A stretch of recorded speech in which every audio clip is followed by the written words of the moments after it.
on three. 1, 2, 3. Win!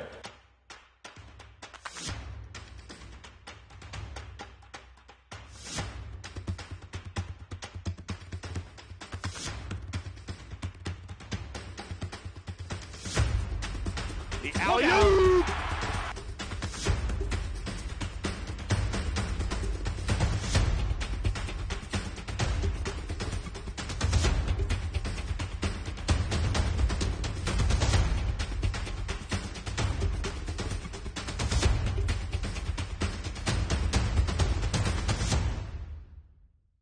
Hello, Saints fans. Alongside, I knew I was too high.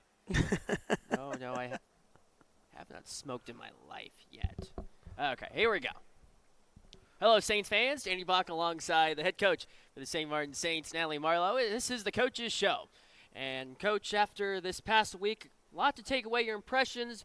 Loss against Montana State Billings, highlighted by defense, and then battle against Seattle Pacific, where you guys turned it on at the right time. First, a look at that game against Montana State Billings. This was a true test of going up against one of the strongest offenses, and your team rose up to the challenge.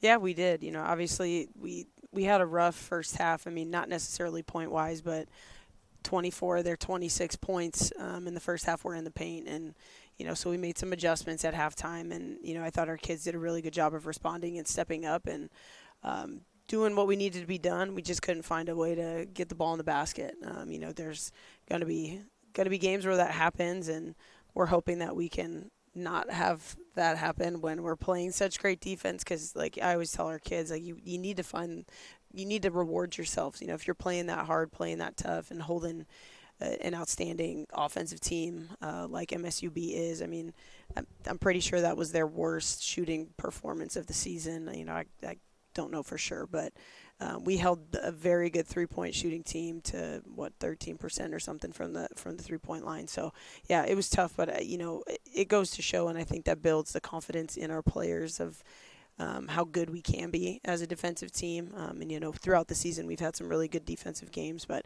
just got to find a way to do both. Deone Boyce is one of the standouts offensively for Montana State Billings. How are you guys able to shut her down well? Yeah, we just wanted to put a lot of pressure on the ball on all of them, make it really difficult for them to complete passes, because they are there when they can play well. I mean, they've got such great chemistry. So we try to just get the ball out of her hands and make her as uncomfortable as we could. But, again, they made shots when they needed to. We didn't make enough of them.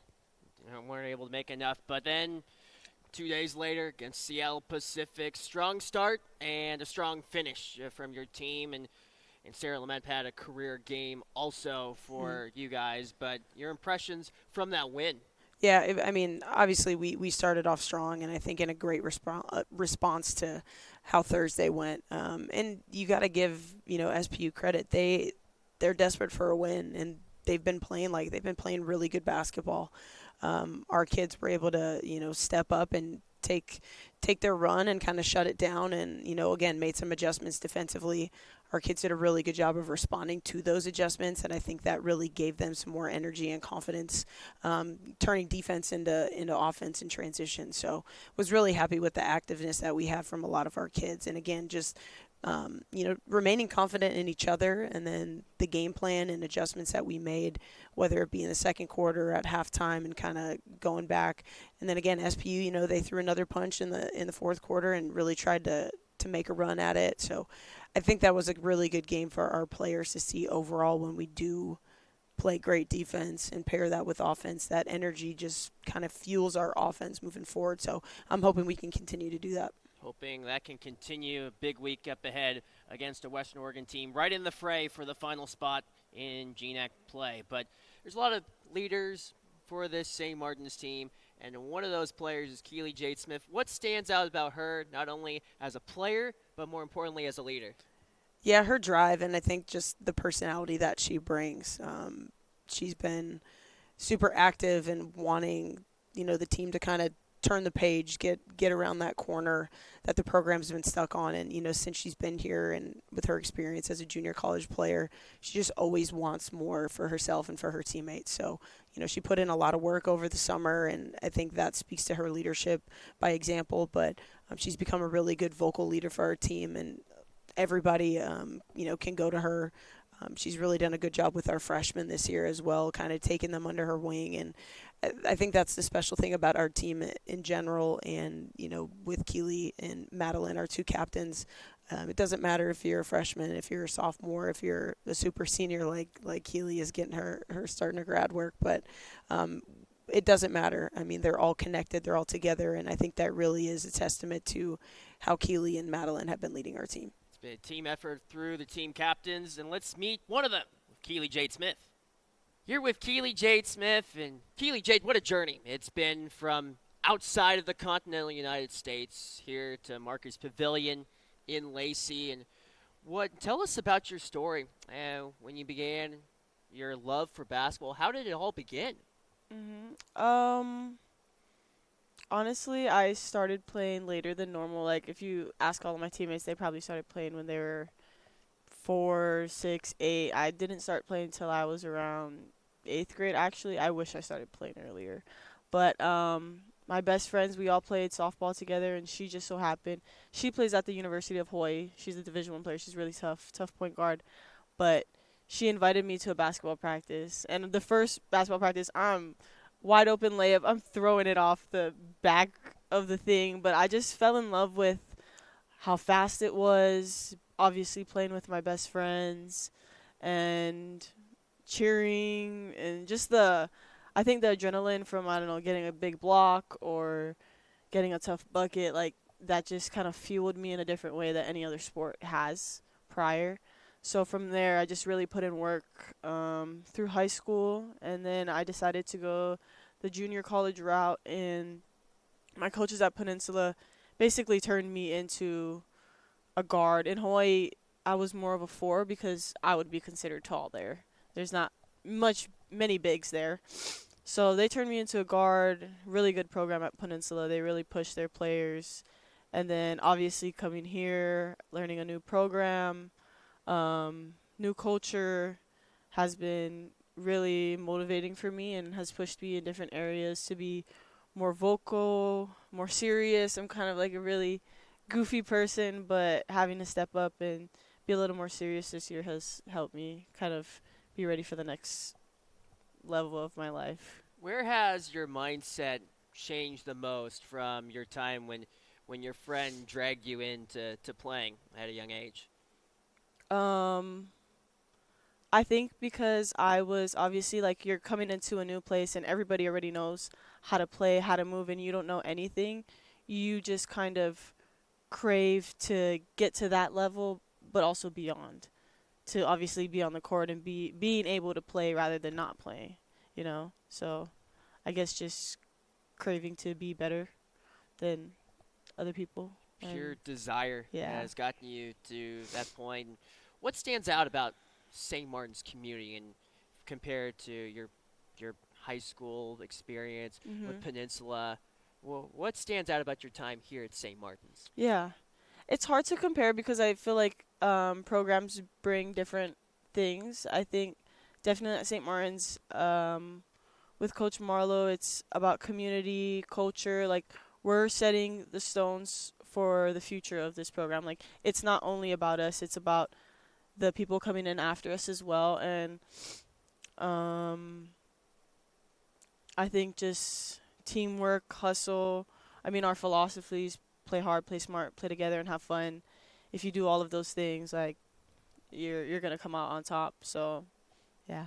Yeah, all around combination in that regard. Look at this year and the growth that you've seen in your team this season. It all began where this was at a school, St. Martin's, that wasn't on the map on the GNAC, and you've seen that development. You're in a playoff spot at this point. What stands out about that growth through your team this year? Definitely key players. Jada coming in she's been a really tough player for us. She's a freshman and she's putting up double-doubles damn near every night. So love playing with her. I love her grit. Also, the other kids that our coach has been able to bring in, Casey and Lakin, Sabrina, they just bring a different type of push that doesn't allow us to stay mediocre. Like, you always have to be pushing, because if not, the person behind you is going to get in front of you. So I think it's good in that way because then we all push each other. And that's been the difference is prior, we haven't pushed each other. We just been okay with being okay. But this year, I think we want it more. We have more drive. And, yeah, that comes with, obviously, new coach, new players.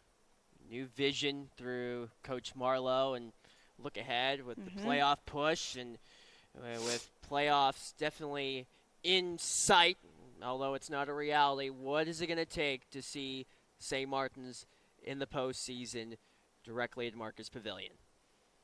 I think it's just going to take grit. I mean, grit and rhythm, and once our team gets moving, we're unstoppable. I'm telling you. If we play tough defense like we can, and we play really good rhythm, transition, we're just moving the ball and finding each other, no one can stop us. No one can stop the Saints. I think. For you personally, a lot of great games that you've had it for individual performances. What stands out as those games that you played your finest?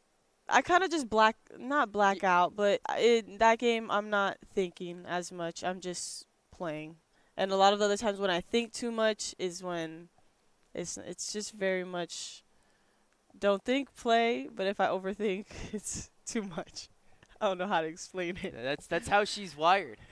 That's how she's wired. Just making reads, even defensively. Like I feel like when I play really good defensively, I'm just making reads instead of thinking, oh, I need to be here, I need to be in this position. Same thing on offense. Instead of I need to be here, you're already there because it's a read, you know? Yeah. So just being in the flow of things. I'm very much like a flow type of player. I don't know if that makes sense to you, but when I have a flow, it's a good game. When she's on her flow, she's at her finest. That's Keeli Jade Smith. Thanks for the time. Yep. Let's head back to Coach Natalie Marlowe. Back with head coach Natalie Marlowe. What a story of Keeli Jade Smith during her run through Peninsula, through Hawaii, all the way over to St. Martin's, and such a huge leader for the St. Martin's team.